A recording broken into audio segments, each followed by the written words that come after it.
बुद्ध की कहानियां जीवन से जुड़ी हुई कहानी हैं और आज भी हमारा मार्गदर्शन करती हैं। यही कारण है कि बुद्ध की कहानियां बेहद लोकप्रिय हैं। इसी मकसद से हम आपके लिए एक बुद्ध की एक लोकप्रिय कहानी जब किस्मत खराब हो लेकर आए हैं। यह हम सबके जीवन से जुड़ी हुई कहानी है। हमें उम्मीद है कि गौतम बुद्ध की ये कहानी आपको पसंद आएगी।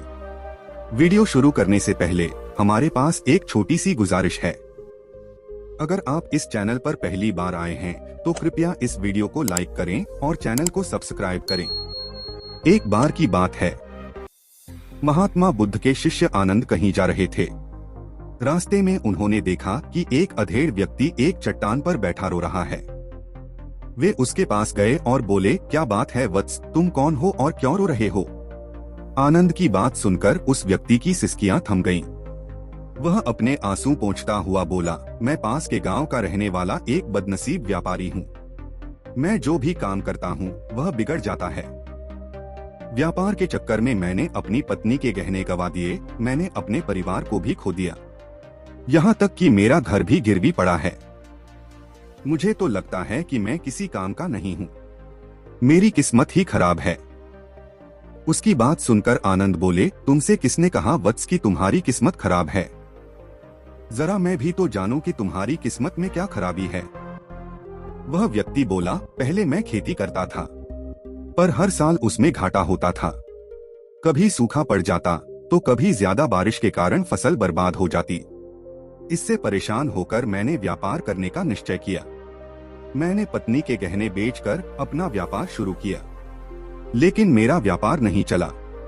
शुरू में परिवार वालों ने मेरा साथ दिया, लेकिन जैसे जैसे मुझे नुकसान होने लगा, मेरे परिवार वाले भी मुझसे दूर हो गए। आनंद बोले, ओह तो ये बात है। वैसे क्या तुम इसके अलावा कुछ और भी कहना चाहते हो? उनकी बात सुनकर वह व्यक्ति बोला, एक और मेरा हर काम खराब हो जाता है, दूसरी ओर मेरा मित्र है जो हर समय मुझे नीचा दिखाने का प्रयत्न करता रहता है। मुझे समझ में ही नहीं आता है कि मैं क्या करूं? आनंद बोले, क्या तुम अपने मित्र की बातें सुनकर दुखी हो जाते हो? हाँ, मैं उसकी बातें सुनकर स्वयं दुखी हो जाता हूँ, उस व्यक्ति ने जवाब दिया। आनंद ने पूछा, तुम्हें किस बात का दुख होता है? अपने असफल होने का या फिर मित्र के सफल होने का? उनका सवाल सुनकर वह व्यक्ति एक पल के लिए सोच में पड़ गया। फिर वह बोला, अगर सच कहूँ तो मुझे अपने असफल होने का उतना दुख नहीं होता है जितना कि मित्र के सफल होने का होता है। अर्थात यदि तुम्हारा मित्र असफल हो जाए तो तुम्हें खुशी होगी? आनंद ने प्रश्न किया। वह व्यक्ति बोला, हाँ, मुझे बहुत खुशी होगी।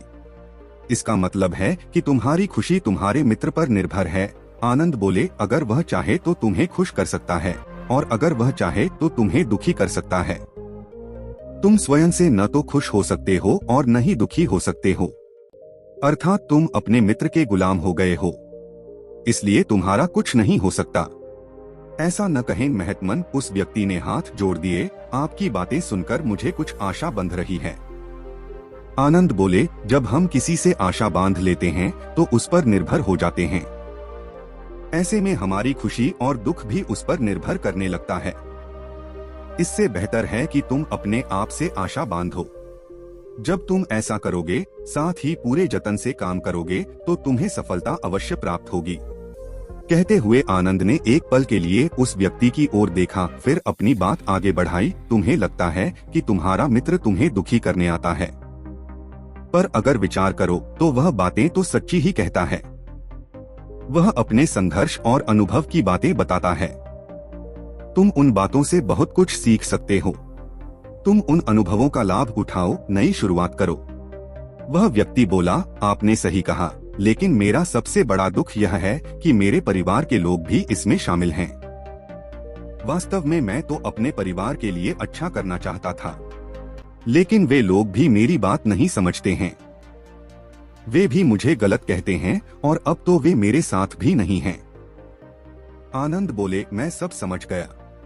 तुम सांत्वना चाहते हो। वास्तव में इस दुनिया में सभी लोग सांत्वना ही चाहते हैं।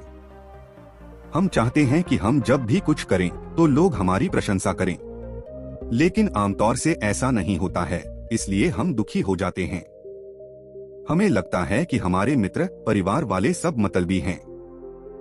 लेकिन तुम अगर किसी को अपना परिवार मानते हो और उसके लिए कुछ करना भी चाहते हो तो तुम्हें ऐसा क्यों लगता है कि तुम दूसरों के लिए कुछ कर रहे हो? वास्तव में तुम अपनी खुशी के लिए कर रहे हो। इसलिए परिवार के लिए कुछ करना वास्तव में अपने लिए ही करना होता है।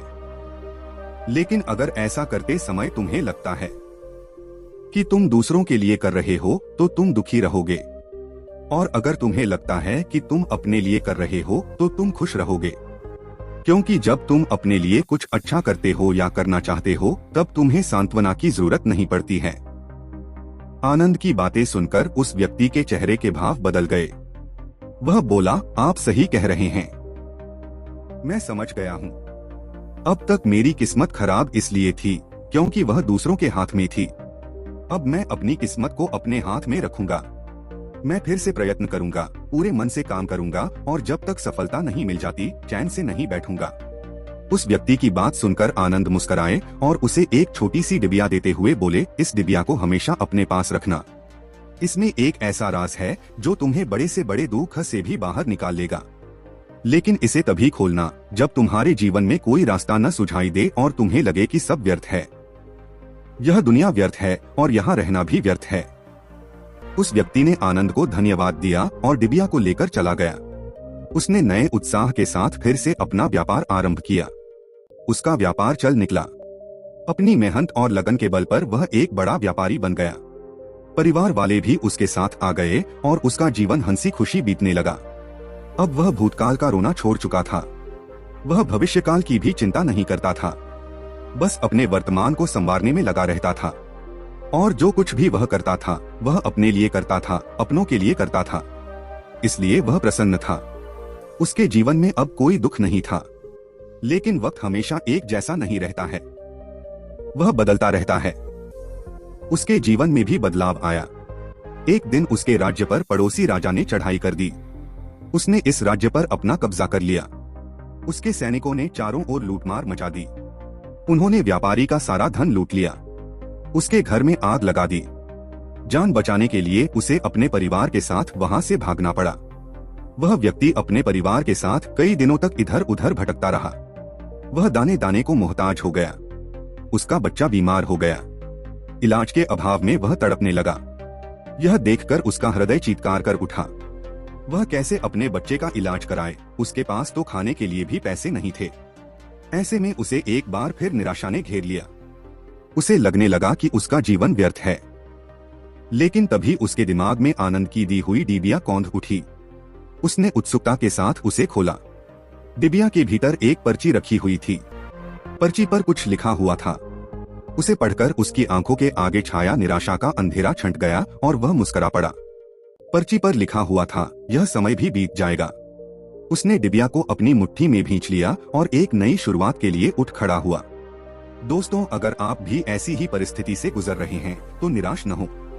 अपने अतीत पर शोक मत करें, न ही भविष्य की चिंता करें। अपने वर्तमान को जिएं और उसे बेहतर बनाने के लिए सच्चे मन से प्रयत्न करें। यकीन जानें, जल्दी ही आपकी किस्मत भी बदलने वाली है।